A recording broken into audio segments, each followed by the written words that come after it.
A Gênese, Allan Kardec. Capítulo 1. Caracteres da Revelação Espírita. Continuação. Item 51.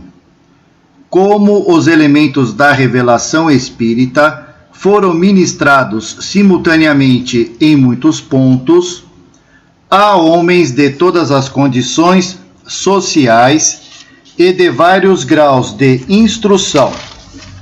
É evidente que as observações não podiam ser feitas em toda parte, com os mesmos frutos, que as consequências a tirar, a dedução das leis que regem esta ordem de fenômenos, numa palavra, a conclusão sobre a qual deviam firmar-se as ideias, não podiam sair senão do conjunto e da correlação dos fatos.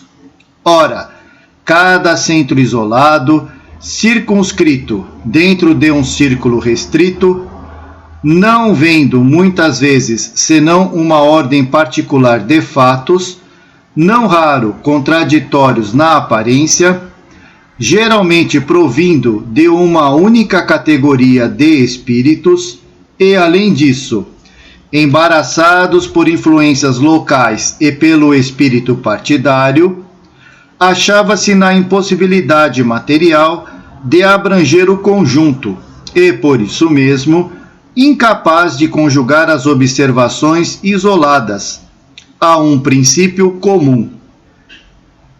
Apreciando cada um deles os fatos sob o ponto de vista dos seus conhecimentos e crenças anteriores, ou da opinião especial dos espíritos que se manifestassem, logo teriam surgido tantas teorias e sistemas quantos fossem os centros, todos incompletos por falta de elementos de comparação e de exame.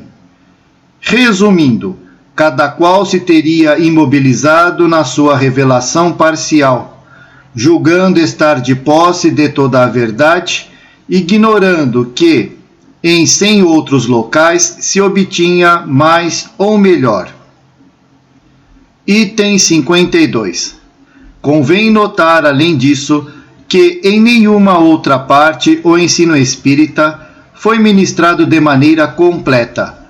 Ele diz respeito a tão grande número de observações, a assuntos tão diferentes, exigindo conhecimentos e aptidões mediúnicas tão especiais, que seria impossível se achassem reunidas num mesmo ponto todas as condições necessárias.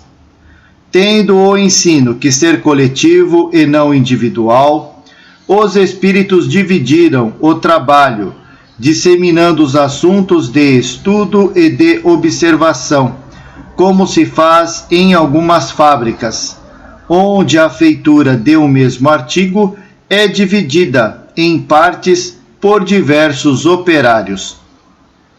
A revelação foi assim feita parcialmente, em diversos lugares e por uma multidão de intermediários.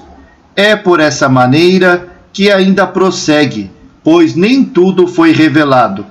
Cada centro encontra nos demais centros o complemento do que obtém, e foi o conjunto, a coordenação de todos os ensinos parciais que constituíram a doutrina espírita.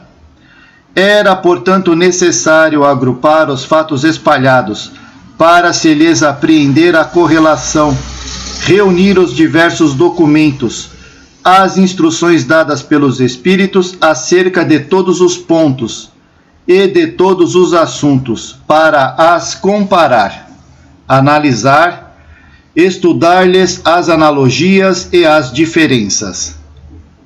Surgindo as comunicações de espíritos de todas as ordens, mais ou menos esclarecidos, era necessário apreciar o grau de confiança que a razão lhes permitia conceder, distinguir as ideias sistemáticas individuais ou isoladas das que tinham sanção do ensino generalizado dos espíritos, as utopias, as ideias práticas, afastar as que eram notoriamente desmentidas pelos dados da ciência positiva e da lógica sã. Utilizar da mesma forma os erros, as informações fornecidas pelos espíritos, mesmo aqueles da mais baixa categoria, para conhecimento do estado do mundo invisível, e formar com tudo isto um todo homogêneo. Era necessário, em suma, um centro de elaboração independente de qualquer ideia preconcebida, de todo preconceito sectário, resolvido a aceitar a verdade tornada evidente, embora contrária às opiniões pessoais. Tal centro foi formado por si mesmo, pela força das coisas e sem desígnio premeditado. Abre parênteses, nota. O Livro dos Espíritos, a primeira obra que fez entrever o Espiritismo no caminho filosófico, pela dedução das consequências morais dos fatos, que abordou todas as partes da doutrina, tocando nas questões mais importantes que levantou, foi desde a sua aparição o ponto de encontro, em cuja direção convergiram espontaneamente os trabalhos individuais. É notório que da publicação deste livro data a era do espiritismo filosófico, o qual até então permanecia no domínio das experiências de curiosidade.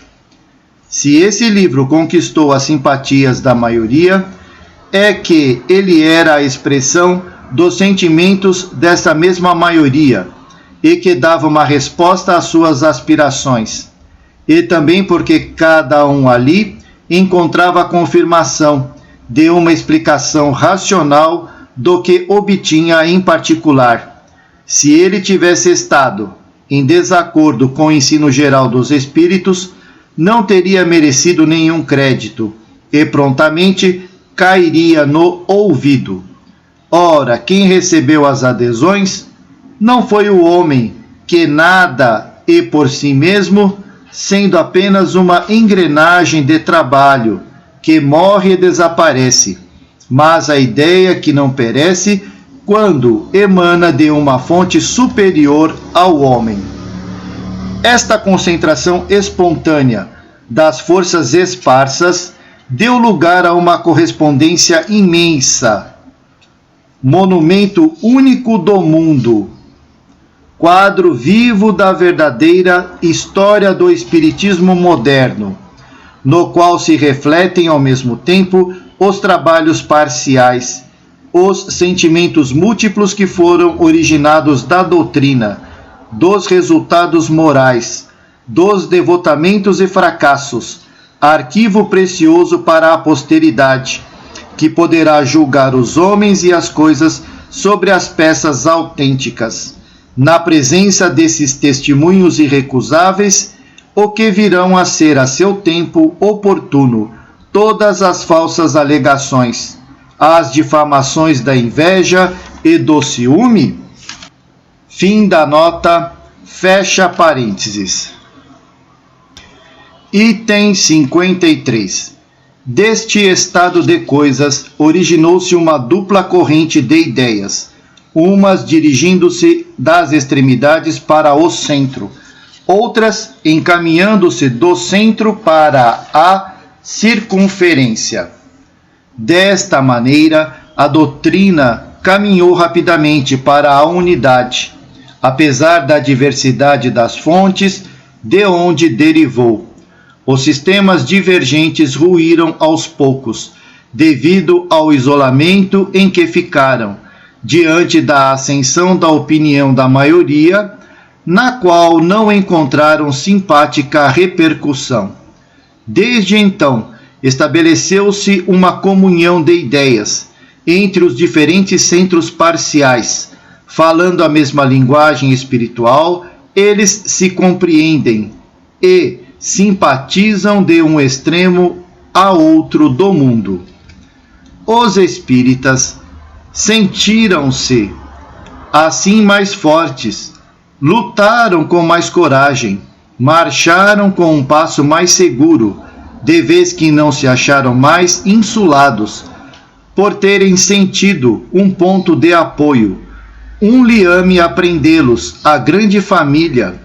Os fenômenos de que foram testemunhas não mais lhe pareceram estranhos, anormais, contraditórios, pois puderam conjugá-los às leis gerais da harmonia, descobrindo de um golpe de vista todo o edifício e ver em todo esse conjunto uma finalidade elevada e humanitária. Abre parênteses, nota.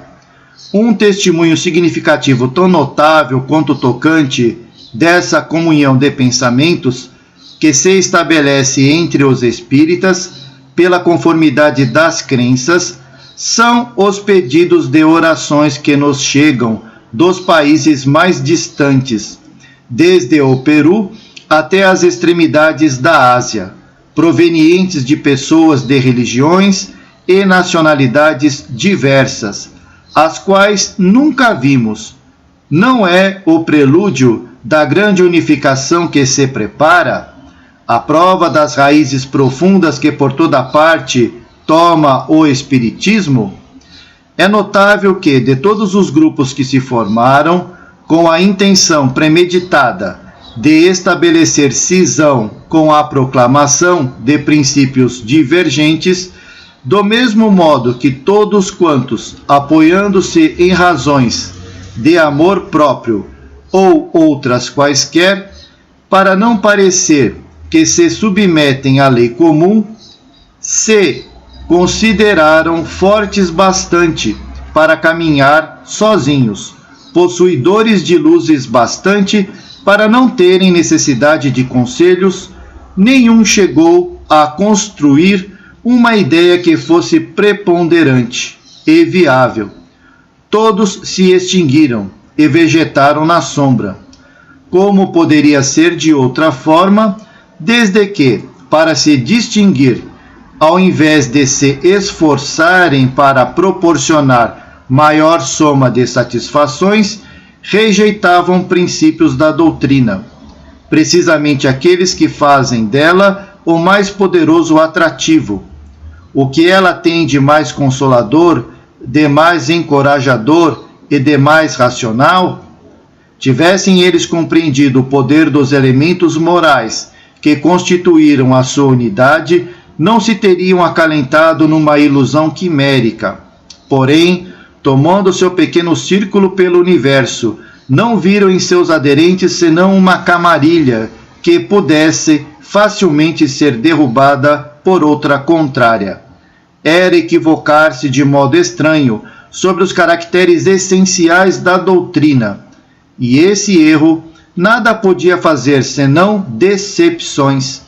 Em vez de romper a unidade, romperam o laço que lhes poderia dar a força e a vida.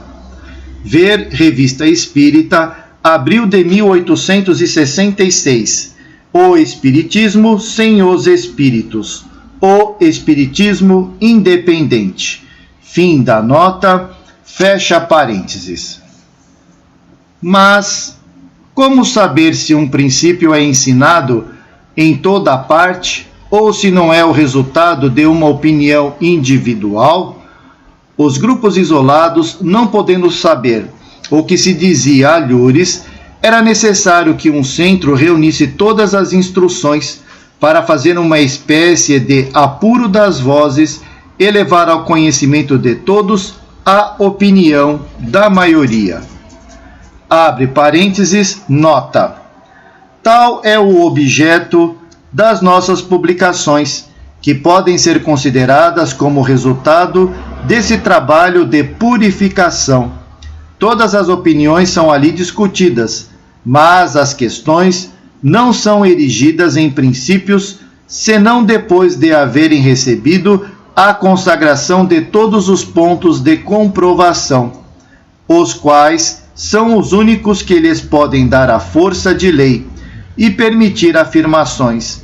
Eis porque não preconizamos de modo superficial nenhuma doutrina, E é nisso exatamente que a doutrina, decorrendo do ensino geral, não é o produto de um sistema pré-concebido. Igualmente, é isso que tem constituído sua força e assegura seu futuro. Fim da nota, fecha parênteses. Item 54. Não há nenhuma ciência que tenha surgido completa do cérebro do homem. Todas, sem exceção, são o produto de observações sucessivas, apoiando-se nas observações precedentes, como de um ponto conhecido para chegar ao desconhecido. Foi assim que os espíritos procederam com o espiritismo, porque seu ensino foi gradual. Eles não abordam as questões senão à medida que os princípios sobre os quais eles devem se apoiar se acham suficientemente elaborados e que a opinião esteja amadurecida para os assimilar. É mesmo notável que todas as vezes que os centros particulares têm procurado abordar as questões prematuras, não têm obtido senão respostas contraditórias e não concludentes. Quando, ao contrário, o momento favorável chega, o ensinamento generaliza-se e se unifica na quase totalidade dos centros. Há, entretanto, entre a marcha do espiritismo e das ciências, uma diferença capital, isto é, que estas não atingiram o ponto a que chegaram, senão após longos intervalos, ao passo que ao espiritismo foram suficientes alguns anos, senão para atingir o ponto culminante, pelo menos para recolher uma soma de observações, assaz grande para constituir uma doutrina. Disso decorre que há uma inumerável multidão de espíritos que, pela vontade de Deus, se manifestam simultaneamente, trazendo cada um o contingente de seus conhecimentos. É em resultado disso que todas as partes da doutrina, ao invés de serem elaboradas sucessivamente durante muitos séculos, ou têm sido quase simultaneamente em alguns anos, o que foi suficiente para agrupá-las e assim formar um todo. Deus quis que fosse assim, primeiramente para que o edifício chegasse mais prontamente ao cume. Em segundo lugar, para que fosse possível, pela comparação, um controle, por assim dizer, imediato e permanente na universalidade do ensino. Cada parte não tendo valor e autoridade, a não ser pela conexão com o conjunto, todas se harmonizando, encontrando seu devido lugar e chegando cada uma a seu tempo. Não confiando a um só espírito o cuidado de promulgação da doutrina, Deus quis que tanto o menor como o maior entre os espíritos, como entre os homens, trouxessem a sua pedra para o edifício, a fim de estabelecer entre eles um laço de solidariedade cooperadora, o que faltou a todas as doutrinas oriundas de uma fonte única. De outro lado, cada espírito, assim como cada homem, não possuindo senão uma soma limitada de conhecimentos, individualmente seria incapaz de tratar ex professo das inumeráveis questões referentes ao espiritismo. Eis igualmente porque a doutrina, para cumprir a vontade do Criador, não poderia ser obra de um só espírito, nem de um só médium. Ela não poderia surgir senão da coletividade dos trabalhos controlados uns pelos outros. Abre parênteses, nota, ver em O Evangelho segundo o Espiritismo, item 2 da introdução, e a Revista Espírita, abril de 1864, Autoridade da Doutrina Espírita, Concordância Universal do Ensino dos Espíritos. Fim da nota, fecha parênteses. Item 55. Um outro caráter da revelação espírita é que ressalta as condições mesmas nas quais ela se produz. É que, apoiando-se sobre os fatos, ela é e não pode deixar de ser, senão essencialmente progressiva, como todas as ciências de observação. Por sua essência, ela contrai aliança com a ciência, a qual, sendo a exposição das leis da natureza, numa certa ordem de fatos, não pode ser contrária à vontade de Deus, o autor dessas leis. As descobertas da ciência glorificam Deus em lugar de o rebaixar. Elas não destroem, senão o que os homens edificaram sobre ideias falsas que eles fizeram de Deus. O Espiritismo não estabelece, portanto, como princípio absoluto, senão aquilo que está demonstrado com evidência, ou que ressalta logicamente da observação, ligado a todos os ramos da economia social aos quais empresta apoio de suas próprias descobertas. Assimilará sempre todas as doutrinas progressivas, de qualquer ordem que elas sejam, elevadas ao estado de verdades práticas e saídas do domínio da utopia, sem o que ela se suicidaria. Deixando de ser o que é, desmentiria sua origem e sua finalidade providencial. O Espiritismo, marchando com o progresso, jamais será ultrapassado, porque, se novas descobertas demonstrassem estar em erro sobre um certo ponto, ele se modificaria sobre esse ponto. Se uma nova verdade se revelar, ele a aceitará.